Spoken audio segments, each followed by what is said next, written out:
Ang Ginoo manaa kaninyo. Manaw sa kalinyo. Kinutlogikan sa Ebanghelyo, sumala ni San Juan. Mayaon ikaw, O Ginoo. Sa pagkasunod adlaw, didto nausab si Juan uban sa duha niya katinun-an. Ug sa pagkakita niya kang Jesus nga milabay, miingon siya, anaa ang nating karnero sa Dios. Ang duha katinun-an nakadungog sa pagsulti niya niini ug minunot sila kang Jesus. Milingi si Jesus ug sa pagkakita niya nga nagsunod sila kaniya, gipangutana niya sila. Unsa bay inyong gipangita? Sila mitubag, Rabay, nga sa ato pa magtutudlo. Hain ka man magpuyo. Ngari kamo ug tan-awan ninyo, mitubag siya. Busa mikuyog sila kaniya ug nakita nila ang iyang gipuy-an ug nagpabilin sila uban kaniya ni adtong adlawa, mga alas 4 kadto sa hapon.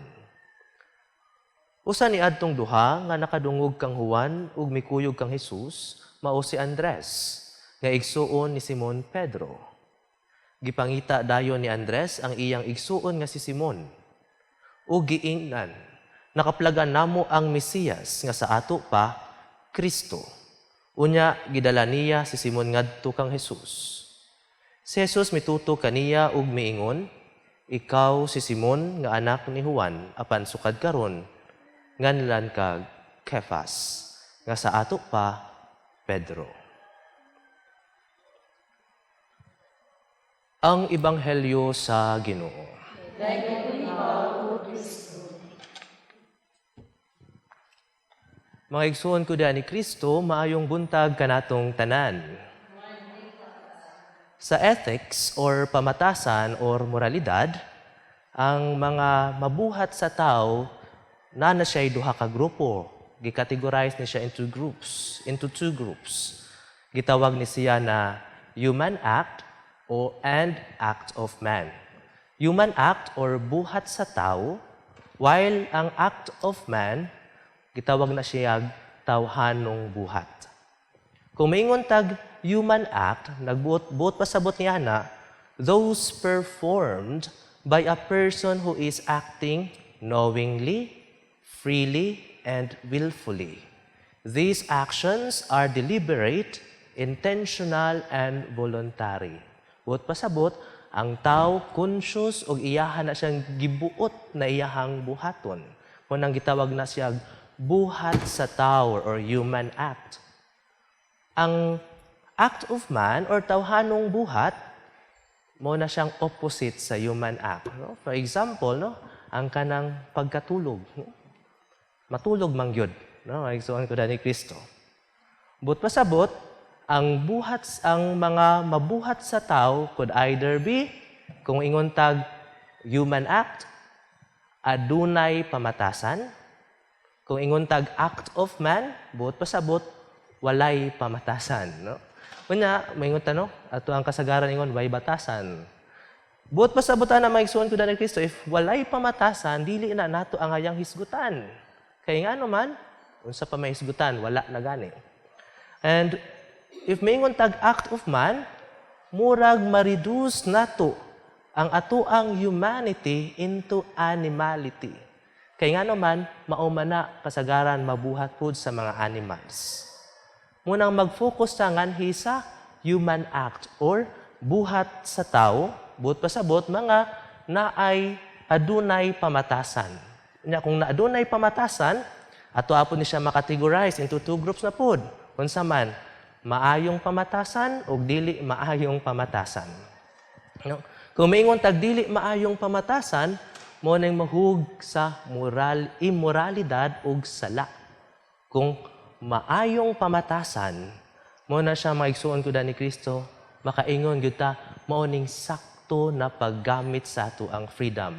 Ang dili maayong pamatasan, mao ni siya gitawag nato na misuse and abuse of freedom.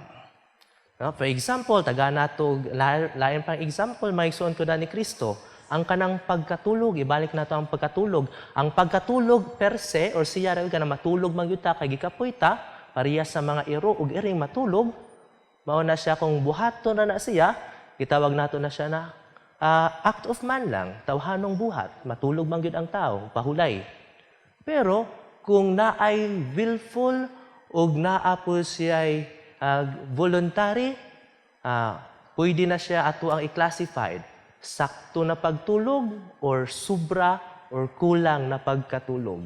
Kung sobra or kulang na pagkatulog, sala na siya.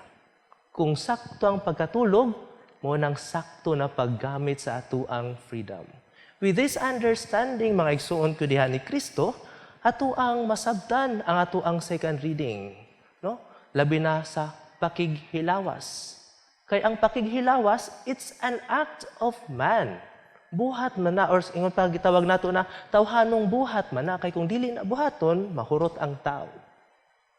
Pero, kung abusaran kini siya, ug dili ni siya buhaton in the context of unsay plano ug design sa Ginoo, mao nang gitawag nato na mahug na immoralidad.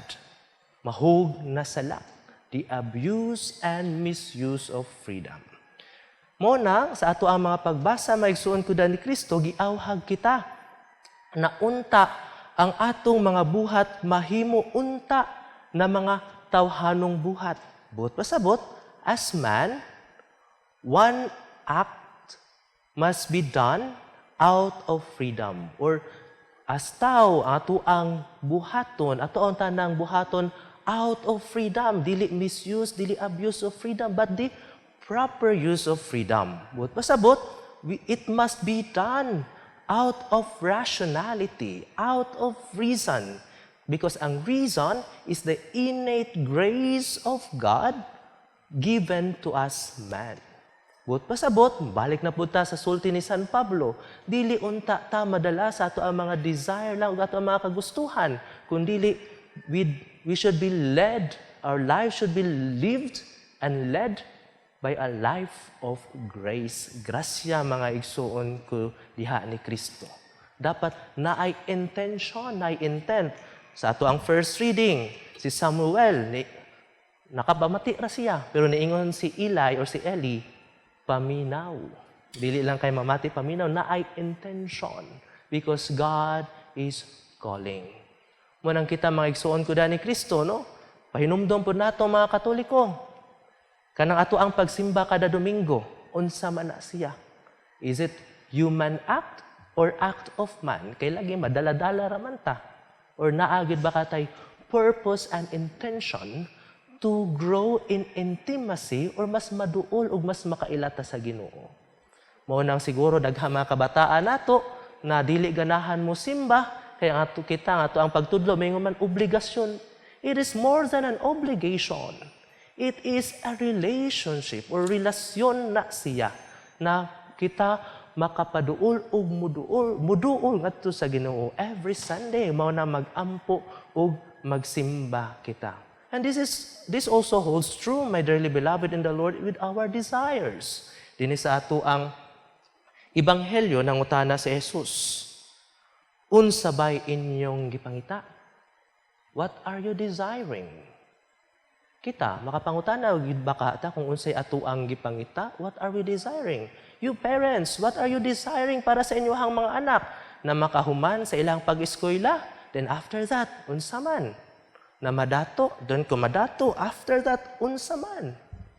No? Ultimately, kung ato agyo na siyang palawman, makaingon gyud ta na we desire grace.